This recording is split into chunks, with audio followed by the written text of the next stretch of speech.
Hi and welcome back. Supraveen आप लोगों के साथ है केएस एजुकेशनल पर। डायरेक्टली बात करेंगे कि आईबीपीएस पीओ के रिजल्ट में इतना लेट आखिर क्यों क्यों आखिर मेंस का जो रिजल्ट है वो हम तक नहीं पहुंच पा रहा है, क्यों इसके इंटरव्यू में इतना ज़्यादा लेट देखने को मिल रहा है, आखिर ये रिजल्ट कब तक आएगा और अगर लेट हो रहा है तो क्यों हो रहा है। मैं बहुत स्ट्रेट फॉरवर्ड बात करूंगा आज आपके साथ कि अपने ही इसके अंदर के कॉन्फ्लिक्ट को अगर आप समझ जाएंगे ना तो माइट बी मेरा जो बताना चाह रहा हूं वहां तक आप समझ पाएंगे। देखो, आईबीपीएस पीओ के वैकेंसी से रिलेटेड बहुत सारा हम लोगों ने आरटीआई और बहुत सारा बीच में वैकेंसी भी रिपोर्टिंग देखा है। अब आपको अगर याद होगा तो इंडियन बैंक के द्वारा एक आरटीआई आया था 27/10/2023 को, आपने देखा होगा करीबन 600 वैकेंसी का उसमें रिपोर्ट किया गया था। फिर आपने देखा होगा कि एक आरटीआई जो कि 20 दिसंबर का था जिसमें वैकेंसी को रिड्यूस किया गया। Got it? अगर रिड्यूस किया गया तो कुछ 232 वैकेंसी के आसपास उसमें बताया गया।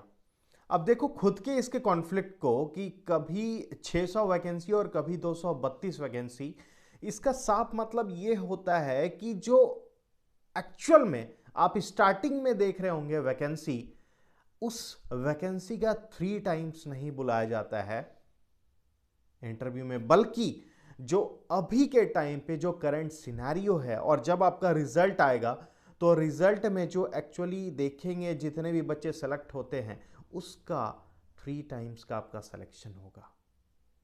तो अब सारे बैंकों के अपने अपने वैकेंसीज का रिपोर्ट और साथ में रिजल्ट को निकालना और साथ में जो इंटरव्यू के लिए कॉल लेटर है आउट करना, उतने कैंडिडेट जो थ्राइस कैंडिडेट है उसको बुलाना, इन चीज़ों में जो देर लग रहा होगा माइट भी उसके कारण यहाँ पर रिजल्ट का हमें देर देखने को मिल सकता है। और लेकिन फिर भी अगर इन चीज़ों को अगर रिजॉल्व करने का कोशिश किया जाए तो हार्डली 1 सप्ताह सफिशिएंट है। तो इसका ये मतलब है कि देखो हम लोग बिल्कुल 4th वीक में पहुंच चुके हैं दिसंबर के, और अगर 4th वीक में हमारा रिजल्ट देखने को मिलता है तो इट्स वेल एनफ। अदरवाइज जो रिजल्ट है ना वो डैम श्योर रखो कि 1st वीक ऑफ जनवरी में देखने को मिल सकता है और इसके बाद फिर हम लोग इंटरव्यू के लिए फेस करेंगे।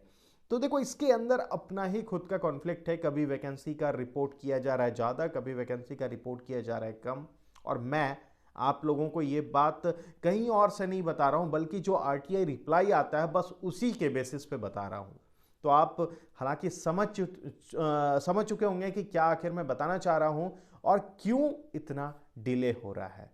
तो बी प्रिपेयर, क्योंकि कभी भी हमारा मेंस का रिजल्ट आ सकता है और हम लोग अपने आप को प्रिपेयर करें क्योंकि आने वाला टाइम इंटरव्यू का होगा और इंटरव्यू भी जो है ना वो गेम चेंजर साबित होता है एग्जाम में, राइट?